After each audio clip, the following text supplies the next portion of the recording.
Good afternoon. Thank you, Amy, and I want to thank Dr. Davis and Cindy, and of course Amy, for inviting me. This presentation, as you know, one of the major speaker had an emergency, and then there were several spots empty, and Dr. Davis was looking for people to help, and I volunteered. I was not sure it would take my presentation because it's not quite about donkeys, and it's not. It's something I give to the Backcountry Horsemen Association. It's a first aid presentation in the backcountry, which could, you know, a long stretch we can think the donkey should be in the backcountry. I do, like Amy said, a part of my retirement enjoyment is to do a lot of backcountry riding with my horses. I do have a little donkey. He's still not quite at the stage for taking him up there, but I do spend a lot of time in the Sierra, and in the summer, and in the winter I go into Death Valley in the desert area, and I go for several days sometime. So I became really interested. I do also trail maintenance crew, and again we go, several people, we go with equipment and open trail and maintain them, and we'll be out there miles away from roads, from trailer, truck, veterinarian. So I became really interested into what are the challenge there in the backcountry, and how do you deal with that. So what I did first, let's see. So to start here, I realized that a lot of the things that happen in the backcountry can be prevented. And I'll go through the detail about what are the issues there, but most of the time it's often associated for not being prepared. So of course, in the list of prevention, know your stock, so you don't take young donkey up there. They've never been exposed to the wild area or the backcountry, for taking them there for a long period of time. The conditioning is very, very important, as you can imagine.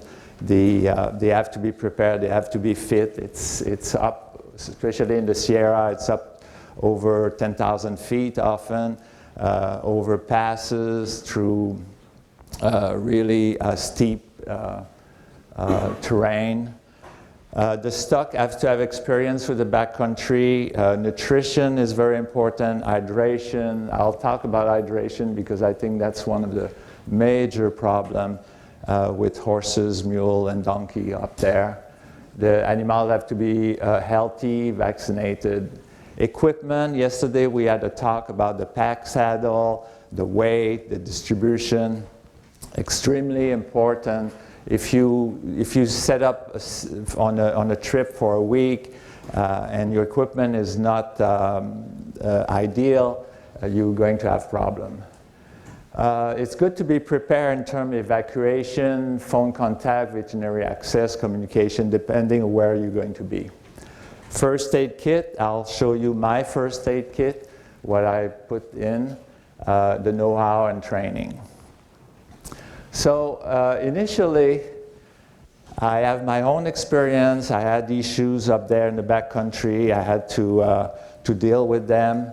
But what I was very interested is to try to figure out what are the main problems up there in these remote areas. So I did a survey where I sent questionnaire to 20 people, and the people that I asked questionnaire were very experienced in the backcountry.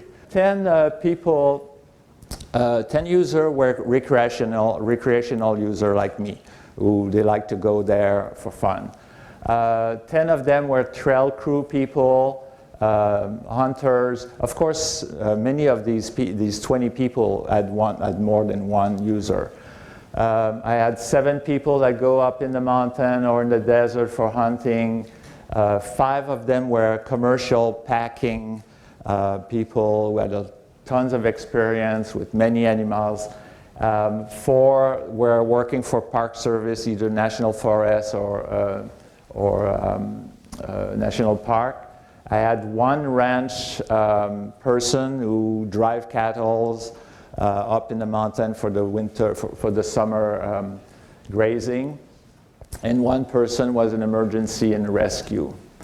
So out of these 20 people that answered a questionnaire, it was a total of, I've asked them how many years they've been doing that, and I had a total of 526 years.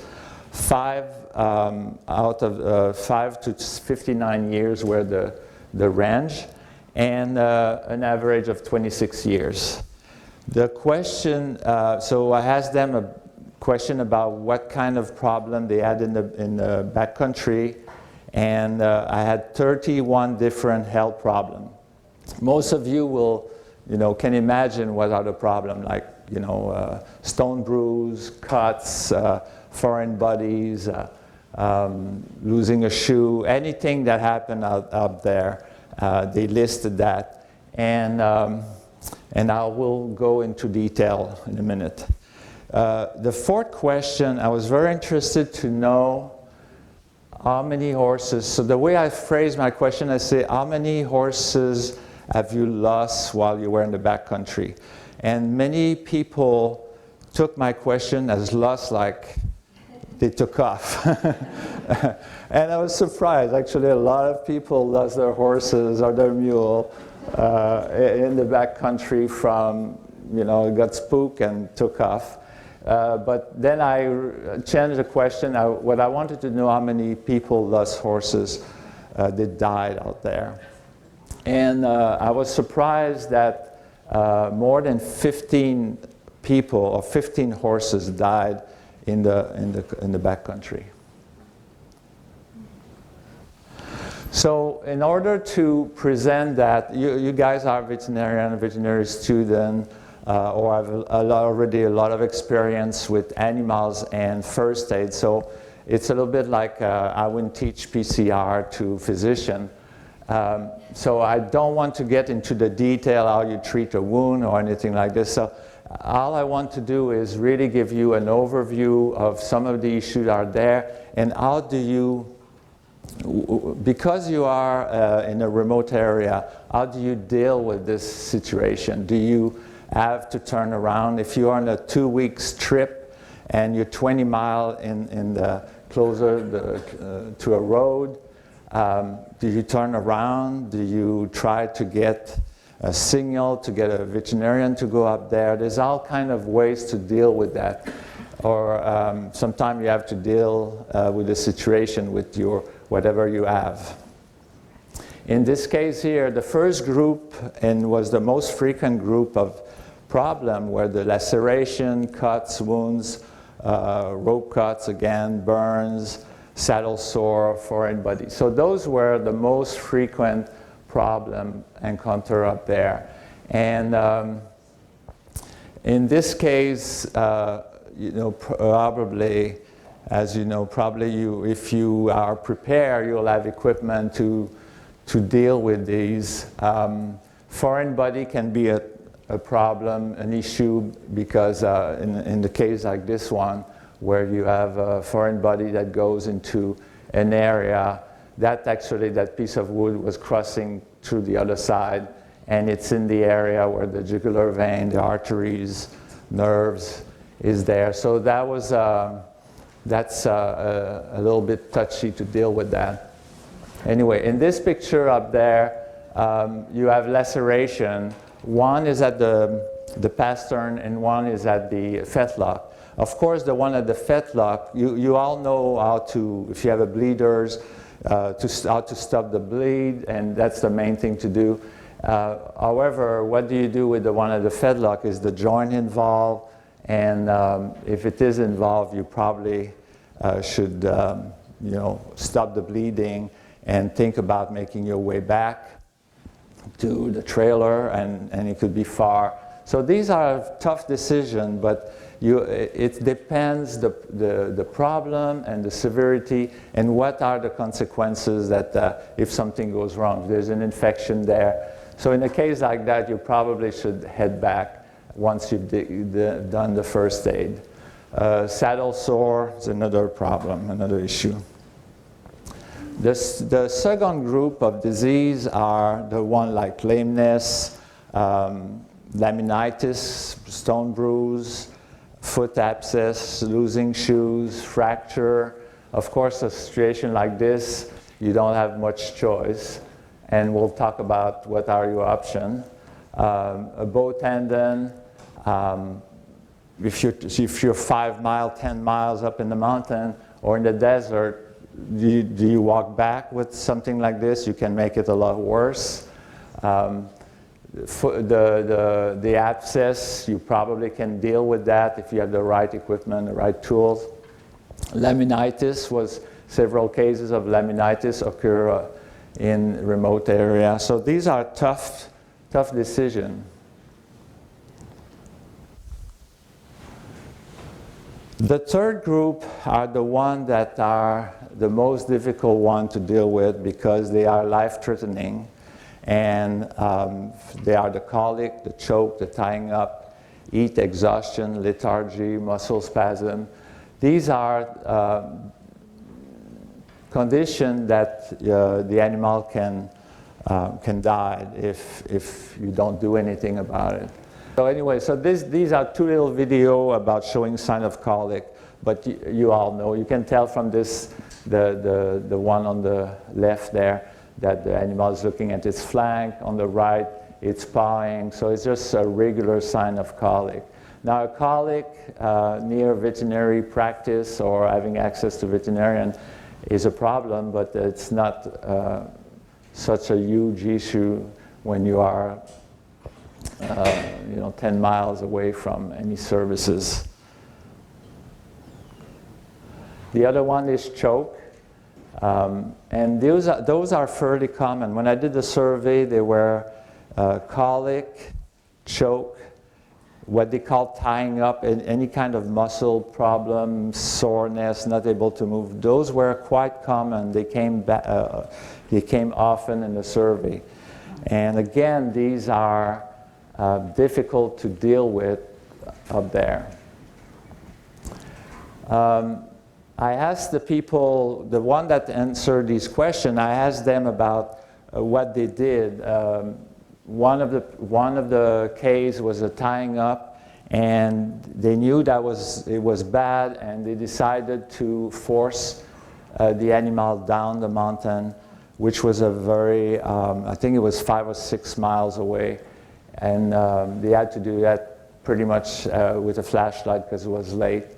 And they end up losing that animals when they got to the trailer. And they never made it to the vet. So again, it's to be prepared and to know what are the problems that can occur there. One thing that I realized, and this is not scientific or anything, but given the condition up there, especially in the Sierra, in the mountain, or in the desert, I realized that a lot of these tying up, myositis, muscle spasm, colic, are associated with hydration, with poor hydration. And the situation that happened in these groups is that often the animals are trailered up there. They may have several hours trailer. Then they are packed, and then they go for miles. They have to make it to a camp. They could be 12, 15 miles to get to the camp. In the Sierra, maybe not this year, but in the past, there was very little water. So they go most of the day without drinking. They'll get up there. They will have, sometime you try to find a place where there's a meadow. You can graze them a little bit, but you don't have and you may have a little bit of a creek or something, you can give them a little water. But often these animals will then graze a little bit, and then you bring them to the high line where you can tie them for the night, and you feed them there, but it's all dry food. The food that you carry with you are usually dry, dry pellets, alfalfa cubes, sometimes hay, but it's all dry food with very little water. So if you're gone for several days or weeks, very often these animals are in a state of dehydration because they don't have access. They spend all night tied up into a high line. The next day, you'll try to bring them to the creek like this, give them a little bit of water, and then you go on further explore. So all the situations are really in favor of dehydration. And I realized, because I did a lot of work with packers, and if you have a string of mules or horses, and you do encounter a place where they can drink, they will let you drink. Some animals won't drink because they just won't. They're tired, and other time you don't have you have to go to a certain point, and it's long enough that you cannot wait till they drink enough to fulfill their hydratus status. So I found out that a lot of these cases probably have something to do with hydration. Here's what I pretty much summarize here is this: they have in common is how serious they are. The muscle contraction, as you know, require electrolyte, water. There's choke, and choke and tying up create a lot of anxiety, pain, and of course dehydration. The risk factor, I mentioned them: trailer ride, poor conditioning, the dry food that we have to carry up there, very little water often, especially in the Sierra or in the desert, long trail ride, rough terrains, sweat, heat, high altitude, exhaustion, and high line, because it's not safe. Some people will keep their horses on hobbles and keep them in the meadows during the night, but it's not safe with all the wildlife up there. And so the high line is probably preferable. The treatment that we use are, of course, it will be depending on the condition, but it will be rest or light walk, painkiller, the NSAID, alpha-2 agonist, muscle, the stimulant or relaxant, anxiety, try to control for the anxiety, electrolyte, water, wait and see, or stay or leave. These are difficult to decide sometimes what to do. Other conditions that are unexpected that happen up there are the rattlesnake bite, eye problem, thunderstorm. I had one of the packers who had 2 horses hit by thunder, by lightning. I had, so altitude sickness, everybody was worrying about altitude sickness, because we all know, like in people, that can be life-threatening and it's a serious condition. And some study have been done where they look at if horses or mule were affected by altitude sickness, and there is a response. If you measure the red blood cells and hematocrit and the blood parameter, you will see a response, but they don't appear to suffer like in humans. And they may slow down and be a couple days sluggish a little bit, but they don't seem to be affected like people. So the 15 fatalities, so 15 horses, 15 stories of horses or mule died up there. And 5 of them had a history of colic. 4 of them were highline incidents. So the highline, do you know what I mean by the highlines? It's where you have, I'll have a picture a little bit later, but where you tie the animals at night. And it's highline because it's high, and they have their head raised from the ground so they don't, get tangled up in the rope. And actually the 4 that died on the high line was because the rope was too long, and they got tied up and strangled themselves or fell and broke a leg. There was 2-pack string incident, and all the mules are usually tied to each other, and if one falls to the cliff, a bunch of them will follow because they're all tied up. So there's issues like this. There was one horse that all they could figure out was they was eating toxic plants and died subsequently. A fall from a cliff and 2 broken legs. So that was a little surprise for me, and what I was interested is find out how did they deal with this. When you have a horse that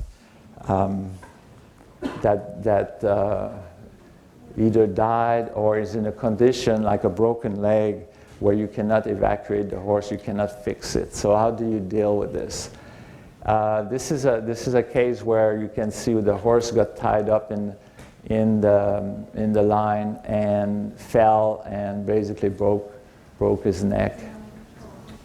This is a horse. This is recent, actually. I was riding on a trail in the Horseshoe Meadow area, and it's hard to tell from this picture, but it's quite a drop there along the trail, and that horse was dead there. It was already started to be eaten by wildlife, and so those are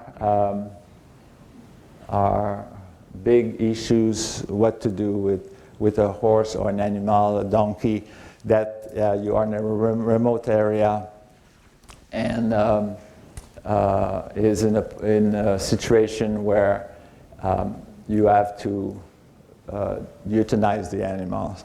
I'm going to go to the next slide, and before I go into the detail of the options. So this is my first aid kit when I go up there, because I want to be prepared. I have a section on the right here. This is the stuff that I keep at the trailer. Of course, I don't bring all that. This I will be at the trailer. I have to make it back there. When I do go in the backcountry, I usually are with the horses, and often I bring my dog. So the first aid kit is for me, the dog, and the horses. As you can see, it's quite extensive. I have divides, so that section here is stay at the trailer. And then I have a day pack if I go only for the day, or a trip pack when I go for several days. And in the day pack, I have stuff like, you'll notice, it's like a walkie-talkie. This is a satellite positioning system. I always have with me, so if I can send a signal to an emergency, I can even text with this equipment, send a text or a signal that there's an emergency, and then it gives my position. So if I am in an emergency and I have a problem, I can send a signal, and this will go to friends if it's not serious, I just need help, or it will go to an emergency dispatcher that will send the nearest Park Service or National Forest. So that's a very, very important tools that I take up there. I have an extra boot if I lose a shoes. I have a tool. So basically, it's just a small kit for fixing a cut, something that is minor. I do carry some saline. I had my horse had while he was grazing, poke his eyes and had an ulcer. So it's really nice to be able to clean that. And also if you have a wound to clean, I just flush it with some saline and to clean it up. The trip pack is more extensive because I'm gone for several days, sometimes weeks, and I have everything. Because I'm a veterinarian, I can bring drugs with me, and that helps. So I have everything that I can anesthetize a horse. I have ketamine, xylazine, and I have material that I can suture. I have can take temperature, can bandage option, epinephrine, and here on the right side here I have a gun, and I'll tell you a little bit later why I carry a gun in these big long trips. So this on the left there, on your left, that's my day pack.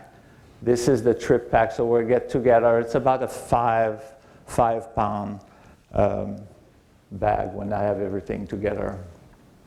I have stuff for dormocidin, for oral, for anesthesia if I need to. I have antibiotics. So it's quite, I have about everything I need, at least for taking care of small problems.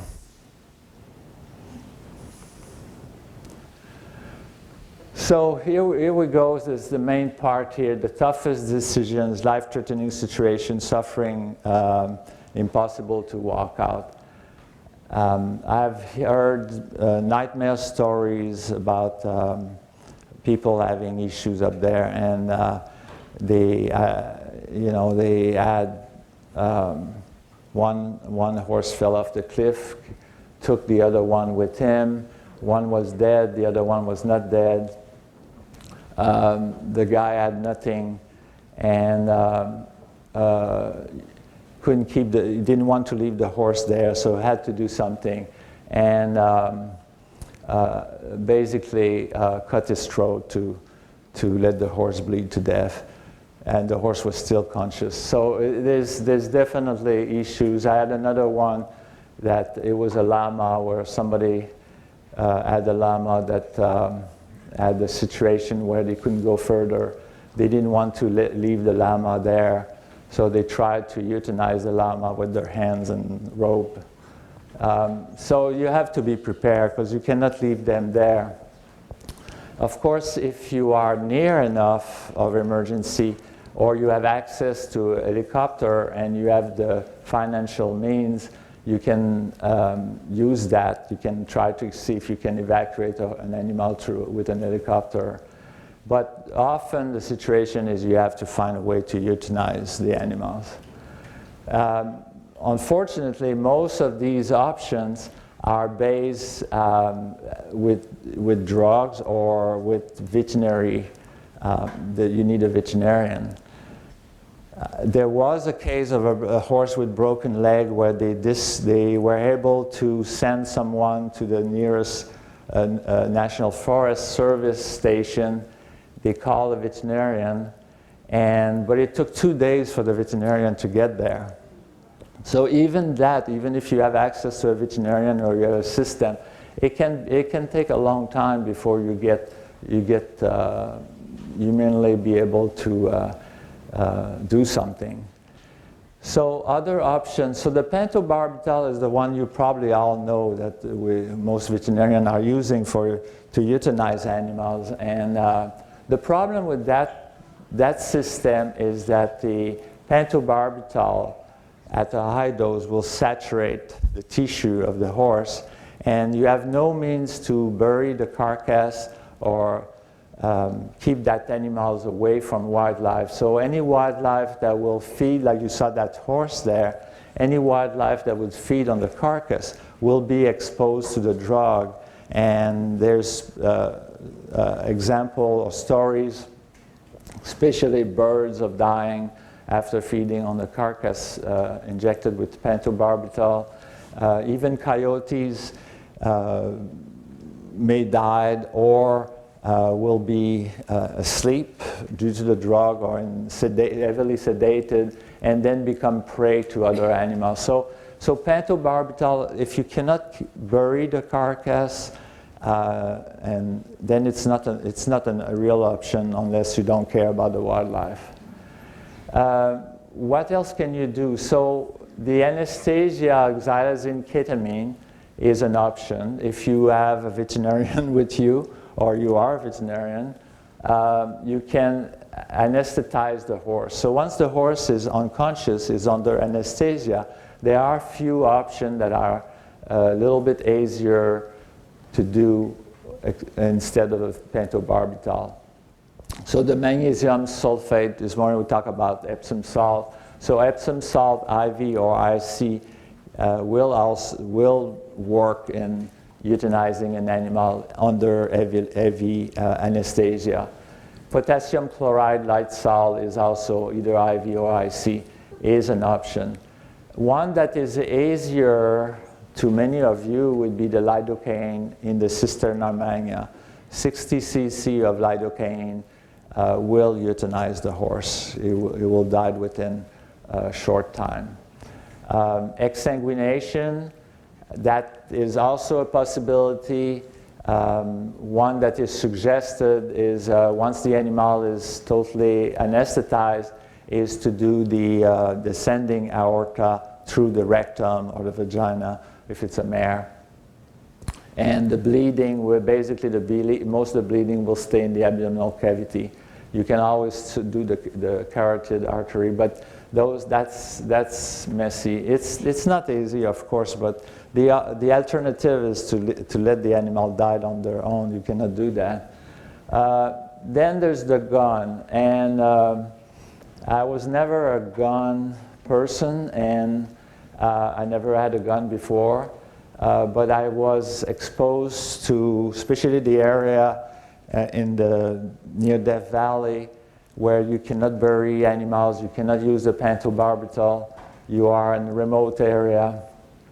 I decided that in many cases, it was the best option. It does need, you have to have specific equipment, training, and knowledge, and that's crucial that you know what you're doing for the safety of people and the safety of animals as well. So again, if you can do that, that's the ideal. Not easy to do. You have to sedate the animals to be able to go in a sling like this, and several thousand feet above ground, but it's possible. When I give this talk at the Backcountry Horsemen Association, there was a woman there.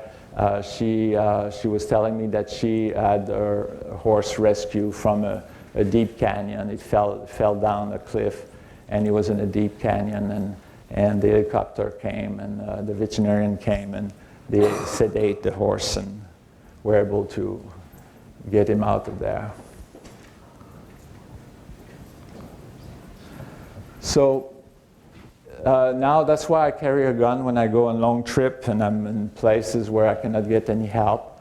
The landmark for the euthanasia, it's crucial to know where you're doing it. And the landmark is pretty straightforward, where you draw a line from the the lateral canthus of the eye to the interior of the opposite ear, and on both sides, and where it crosses is the area where you should aim your bullets. What I found, what I was exposed to, because a lot of people have to rely on guns to euthanize horses in that area, and I did go sometime do an autopsy and realize that most people, even if they know about this cross thing, they tend to go too low because they don't mark, they just eyeball the lines. So I really, if you do have to do that, or you have clients going up in the mountain and they're going to do this, you cannot just eyeball it. You have to really take the time to really find the right place. The brain of the horse, as you can see, it's a fairly small area. And if you don't have the right angle or the right position, it will be a disaster. This is a skeleton where you can see where the bullet entered. It's a little low there, but it did enter the brain. You can use a 22 caliber. I prefer something a little bit bigger because I don't want to take any chance. I take a 38. And of course, you have to have the training where there's no, for the safety of people around you and safety of other animals. So the take-home message here, that's what I did for the backcountry horsemen group, is know your animals, of course.